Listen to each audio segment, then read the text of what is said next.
2006년 10월 평화롭던 아미시 마을 학교에 한 괴한이 침입해 총기를 난사했습니다. 범인은 아무도 원한도 없는 소녀 5명을 살해하고 스스로 목숨을 끊었습니다. 자식을 잃은 부모들은 곧장 범인의 집을 찾아갑니다. 복수가 아니라 두려움에 떨고 있을 범인의 아내와 아이들을 염려했기 때문입니다. 그들은 이렇게 말하죠. 우리는 당신들을 원망하지 않습니다. 당신들 역시 우리처럼 소중한 가족을 잃은 피해자일 뿐입니다. 요셉이 드디어 정체를 밝히죠. 요셉이 정체를 드러내는 순간 형들의 반응이 나옵니다. 3절 같이 읽겠습니다.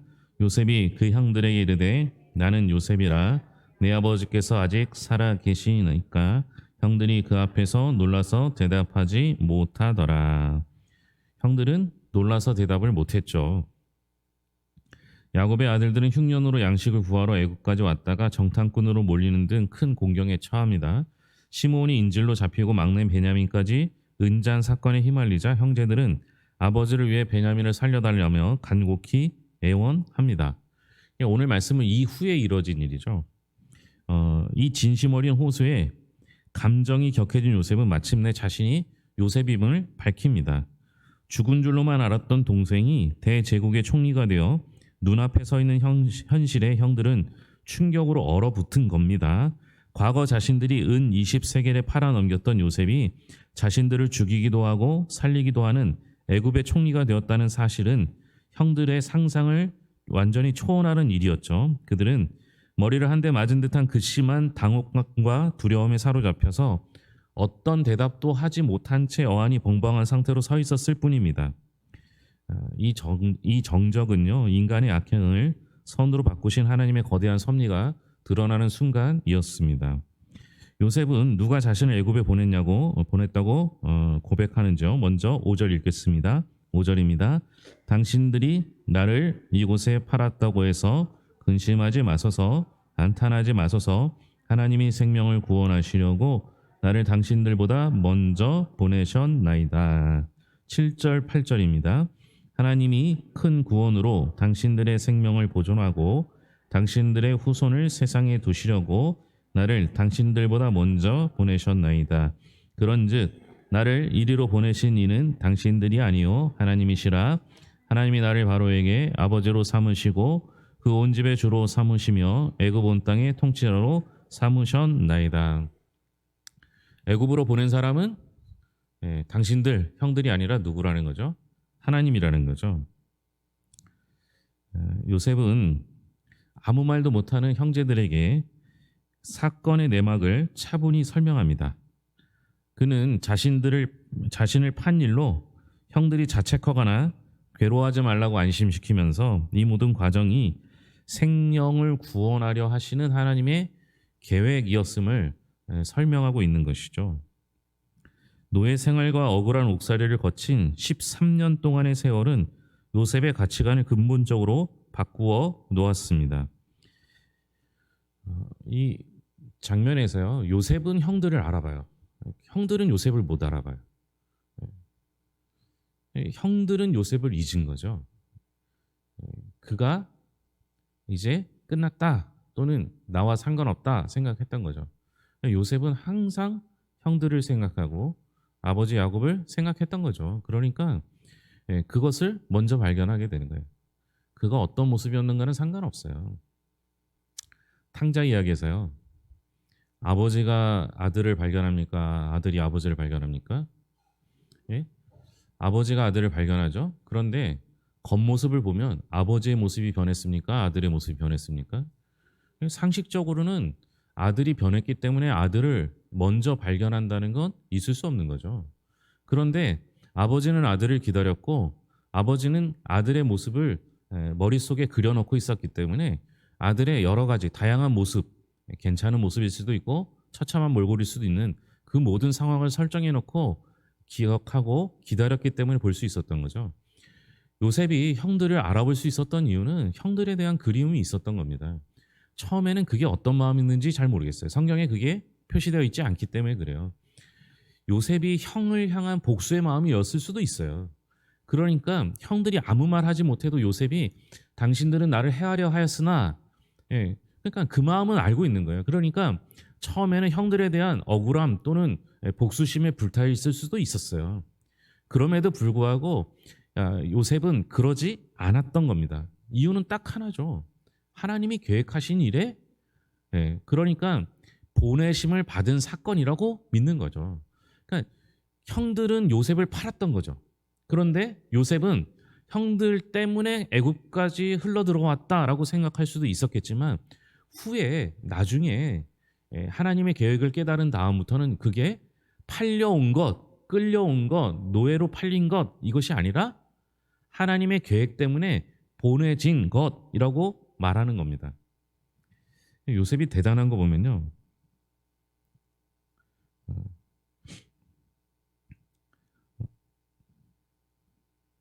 뭐 5절 뒷부분도 마찬가지죠. 하나님이 생명을 구원하시려고 나를 당신들보다 먼저 보내셨나이다. 7절에 보면 하나님이 큰 구원으로 당신들의 생명을 보전하고 당신들의 후손을 세상에 두시려고 나를 당신들보다 먼저 보내셨나이다.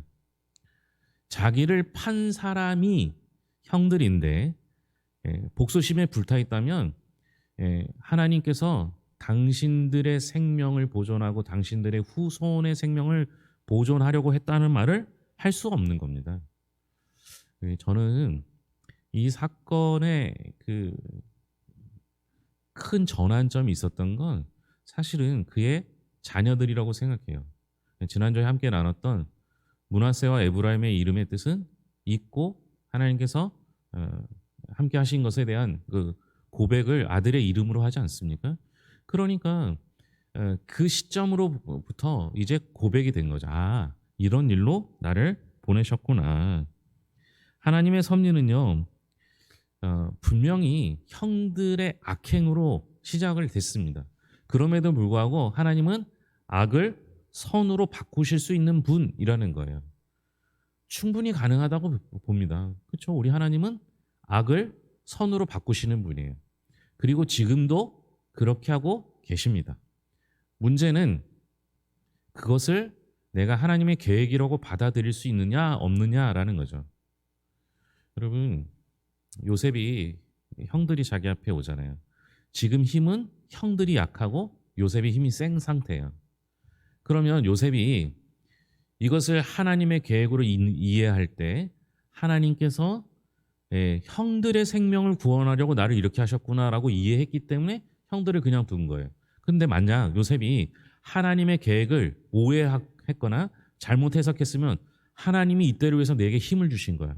이제 형들한테 복수해야지. 이렇게 하면 그렇게 해석할 수도 있는 거죠. 이때를 위함이다. 그죠? 그때를 위함이 뭐예요? 죽일 수도 있고 오히려 살릴 뿐만 아니라 생명을 보존하게 하는 역할도 할 수 있어요. 내가 어떻게 해석하느냐에 따라서 삶은 완전히 달라집니다. 그럴 때는 어떻게 해석해야 돼요? 천호의 기회공간이 저로에게 어렸을 때는 힘이 없어서 형들을 못 이겨냈고요. 이제는 힘이 있어요. 군대가 있어요. 애굽이라는 강대국을 등에 업었어요. 충분히 복수할 만하잖아요. 성경은요, 복수를 말한 적이 없어요. 성경에서 말하지 않는 것을 하나님께서 하라고 하실 일이 없는 거죠. 만약 복수가 필요하다면 우리가 할 일은 용서고요. 내 대신 하나님이 복수해 주실 거예요.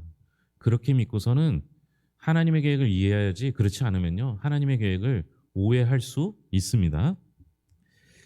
누군가 나에게 큰 잘못을 저질렀을 때 그 사람이 밉고 복수하고 싶은 마음이 드는 건 당연한 일입니다. 그런데 시간이 흐른 뒤 그 아픈 일조차 나를 훈련하시고 다른 사람을 도우라는 하나님의 음성으로 들을 수 있는 게 우리의 믿음이 되겠죠. 요셉은 형제들의 가족을 초청합니다. 가족에게 약속하는 게 나오죠. 11절입니다. 흉년이 아직 5해가 있으니 내가 거기서 아버지를 봉양하리이다. 아버지와 아버지의 가족과 아버지께 속한 모든 사람에게 부족함이 없도록 하겠나이다 하더라고 전하소서. 아버지와 아버지의 가족과 아버지께 속한 모든 사람에게 부족함이 없도록 하겠다라고 약속합니다. 요셉의 입장에서 보면요, 요셉이 책임져야 될 사람은 아버지, 음, 뭐 부모님, 부모님 그 이제 자신의 어머니 돌아가셨지만 그 다른 어머니들 해서, 그리고 자신의 어머니와 같은 형제인 베냐민, 요 정도는 자기가 책임진다라는 건 당연합니다. 근데 여기서는요, 아버지와 아버지께 속한 모든 형제들을 의미하는 거죠. 이건 뭐예요? 지금 눈앞에 있는 당신들을 봉양하겠다 이렇게 약속하는 거예요. 이 약속을 왜 합니까? 그냥 아버지하고 아버지 가족들을 제가 돌보겠습니다 이렇게 하면 되는데, 명확하게 얘기하죠. 아버지와 아버지의 가족과 아버지께 속한 모든 사람, 이렇게 이야기를 합니다. 당연히 보호해야 될 사람뿐만 아니라 자신을 팔아넘겼던 야곱의 형들까지 보호하겠다라는 의미입니다. 요셉은 두려움에 떨고 있는 형들의 모습을 본 겁니다. 그러니까 형들에게 그 약속을 한 거고요. 자신이 지금껏 해석해왔던 하나님의 계획 속에서는 하나님께서 요셉을 먼저 보내신 거예요. 그러면은 요셉을 먼저 보냈으니까 어떻게 해야 돼요? 나머지 가족들은 후에 보내지는 거죠. 그러니까 요셉이 돌볼 수 있을 때 오셔야 하는 겁니다. 가족을 다 초청하고 두려움에 떨고 있는 형들도 보호해야 할 대상으로 여겼던 겁니다. 하나님이 그렇게 하라고 먼저 보내셨기 때문이죠. 그 형들은요, 그래도 못 믿는 거예요. 형들의 입장에서는 오는 게 편해요, 그 가나안에 있는 게 편하겠어요? 예? 형들의 입장에서는 요셉을 멀리 있는 게 좋죠. 요셉과는. 아니, 제가 언제 죽일지 모르잖아요. 언제 복수할지 모르잖아요. 그 형들의 생각은 언제쯤 복수할 거라고 생각했을까요? 네, 아버지가 죽은 후에. 그죠? 아버지가 죽자마자 어떻게 해요? 찾아가죠. 찾아가서 예, 그 했던 약속을 상기시켜요. 그러니까 형들은 계속 두려움에 사로잡혀 있는 거예요. 보세요. 형들이 요셉의 삶을 파괴했습니다. 형들이 요셉의 꿈을 없애버렸습니다. 형들이 힘을 가지고 요셉을 팔아넘겼습니다. 그런데 지금 요셉의 형들은 요셉을 신뢰하지 못합니다. 요셉이 불의해서입니까? 요셉이 잘못해서입니까? 왜 신뢰하지 못해요? 자신들이 악하기 때문에 동생도 악할 거라고 생각하는 거예요. 그래서 여러분, 내가 거짓말하는 사람은요, 다른 사람도 다 거짓말할 거라고 생각하는 거예요. 야곱이 거짓말하면서 살았더니 그 아들들이 거짓말하면서 모든 걸 이루어왔습니다. 그랬더니 앞에서 요셉은 거짓말했다는 얘기가 없거든요. 요셉도 거짓말할 거라고 확신하면서 의심하는 겁니다. 세상을 그 두려움의 대상으로 보지 마시고요. 세상을 우리 어떻게 보면 하나님의 눈으로 선하게 아름답게 보십시오. 그러다가 혹시 세상이 나를 속이면요, 그건 세상이 속인 거고, 그러면 더 하나님께 가까이 가면 되는구나 이렇게 생각하시면서 살아야지, 모든 걸 의심하면서 살면 얼마나 힘들겠어요. 예? 제가 지난 주일날에도 믿음에 관한 이야기를 할 때 요 앞에 차 얘기했잖아요. 아니, 차선에 중앙분리도 없고 노란선 하나 그어놨는데 마주오는 차가 나한테 안 달려올 거라는 생각을 어떻게 하십니까? 어떻게 믿으십니까? 예? 여러분, 대단한 믿음 가지고 사시잖아요. 근데 만약 운전을 하는데 저 차가 나한테 달려오는 것 같아, 이런 생각하면 운전 못 한다니까요. 아니, 마주오는 차가 언제 달려올지 모르는데 어떻게 운전을 합니까? 그렇죠? 그러니까 여러분, 우리는 세상을 하나님의 시선으로 바라보고, 세상이 나를 괴롭게 하면 이때는 하나님께 더 가까이 가라는구나 이렇게 생각하면 좋을 것 같습니다. 요셉은 형들이 못 믿는 것 같으니까 말을 덧붙이죠. 12절입니다. 당신들의 눈과 내 아우 베냐민의 눈이 보는 바 당신들에게 이 말을 하는 것은 내 입이라. 당신들의 눈과 내 아우 베냐민의 눈이 보는 바 당신들에게 이 말을 하는 것은 내 입이니라. 말을 이렇게 하면 어떻게 이해가 됩니까? 그죠? 이 장면은요, 먼저 그동안에는 요셉이 자신을 밝히지 않았기 때문에 요셉과 형들 사이에 통역을 둡니다. 그래서 요셉은 이집트 애굽 말로 하고요, 형들은 히브리 말로 하는 겁니다. 그 중간에 통역관을 세운 거죠. 그런데 지금은 어떻게 했어요? 통역관을 물렸습니다. 그리고 어떻게 하는 거예요? 요셉과 형들이 직접 대화합니다. 첫 번째 의미는 뭐겠어요? 지금은 애굽의 총리가 아니라 히브리 말로 하는 당신들의 아우입니다라는 표현이에요. 그러니까 내 입을 말한다는 건 내가 쓰는 언어를 뜻하는 거죠. 히브리어로 직접 말하는 것, 이집트 최고의 권력자가 자신들의 언어로 소통하는 것을 직접 보고 듣는 순간 형들은 그가 진짜 요셉임을 온몸으로 체감하게 될 것입니다. 둘째는 관계의 진실성입니다. 요셉은 이제 통치자로서의 가면을 벗고 한 가족의 일원으로서 자신의 진심을 전달하려고 했다라는 겁니다. 그동안 아버지를 속이며 거짓에 익숙한 삶을 살았던 형제들에게 요셉은 자신의 말을 반드시 지키겠다는 정직함을 호소합니다. 내 입이 말한다. 네. 그러니까 내 입이 말한다는 건 어떤 다른 의미를 갖거나 숨겨진 의도가 있는 것이 아니라 내가 정직하게 말한다. 내가 약속한다. 라는 의미로 받아들이시면 될 것 같습니다. 저는 성경 해석에 이런 부분이 참 어려운 것 같아요. 그냥 제가 지금 당신들과 같은 언어로 쓰는 건 당신들과 같은 존재임을 설명하는 거예요. 그리고 내가 지금 내 입으로 직접 말하는 것을 통해서 당신들과 약속하는 거예요. 이렇게 말해주면 얼마나 좋아요. 근데 뭐 당신들의 눈과 내와 베냐민의 눈이 보는 바 당신들에게 이 말하는 것은 내 입이니라. 이해가 잘 안 되지 않습니까? 저만 그런지. 형들이 비로소 요셉과 대화하기 시작한 때는 언제인지 15절입니다. 요셉이 또 형들과 입맞추며 앉고 우니 형들이 그제서야 요셉과 말하니라. 요셉이 형들과 입맞추며 앉고 울었을 때 그때서야 비로소 대화가 시작된 겁니다. 그러니까 형들은 지금까지 놀라 있는 거예요. 두려워 떠는 거죠.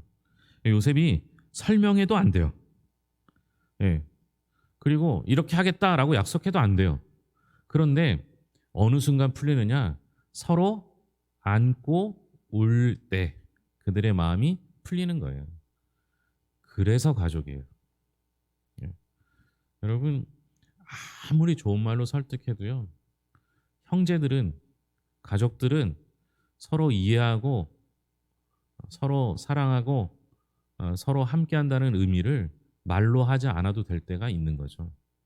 그 오랜 시간 동안 잊혀졌던 요셉이 두려운 존재로 나타났을 때 그때 형들의 마음을 풀 수 있는 건 가족애라는 거죠. 한번 생각해 보세요. 요셉이 애굽의 총리 대신이 아니라 노예로 있다가 만났다 쳐요. 곡식 사러 갔는데 요셉이 사러 왔어요. 그래서 같이 만났다 칩시다. 그러면 형들이 이런 반응 보였을까요? 그렇지 않잖아요. 그런데 그것을 풀 수 있는 건 항상 남들보다 높은 자리에 있는 사람이 자신의 낮아짐을 통해서, 같아짐을 통해서, 울어줌을 통해서 서로의 사랑을 확인할 때 마음이 풀리게 되고 대화할 수 있는 존재가 되는 것이죠. 진정한 소통은 그렇게 이루어지는 것입니다. 우리 성도들을 위해서 함께 울어줄 수 있는 공동체가 진짜 공동체죠. 그게 가족이 되는 과정입니다. 남들의 허물을 드러내려면요, 얼마나 많습니까? 그런데 아픔을 이해가 안 되더라도 함께 울어주면 그게 그렇게 큰 위로가 됩니다. 그리고 거기서 가족임을 느끼게 되죠. 우리 서로가 서로를 사랑하며 섬기며 함께 한 가족 되는 공동체가 되기를 바랍니다. 요셉은 형들을 용서하는데 그치지 않습니다. 흉년이 5년 남았는데 남은 삶을 책임지겠다라고 합니다. 복수에도 모자를 형들을 책임지겠다고 합니다. 이유는 딱 하나요. 하나님께서 그렇게 하도록 시키셨기 때문인 거죠. 두려움에 떨던 형들이 요셉이 먼저 다가갔을 때 비로소 대화가 소통이 이루어졌습니다. 우리도 오랜 갈등 관계에 있었던 사람이 있다면 누군가는 다가서야지 그 소통이 이루어집니다. 다가설 수 있는 성도들이 되기를 바랍니다. 기도하겠습니다. 하나님 아버지 감사합니다. 우리들에게 하나님의 은혜를 베풀어 주사 하나님께서 우리를 통하여 늘 하나님의 계획을 이루심을 믿습니다. 그 계획이 끝날 때까지는 우리는 잘 알지 못합니다. 과정 속에 있을 때 섣불리 판단하지 않게 하시고 그 과정을 통해서 우리를 성숙시키시는 하나님의 은혜를 믿고 하나님의 때를 기다려 하나님께서 이루시는 그 결과를 보게 하여 주시옵소서. 결과를 보면 해석이 됩니다. 과정 속에서는 해석이 잘못될 때도 있습니다. 결과를 보고 해석하는 믿음의 사람들이 되게 하시고 그 해석의 결과를 통하여 우리는 누군가를 섬기고 사랑할 수 있는 믿음의 사람이 되게 하여 주시옵소서.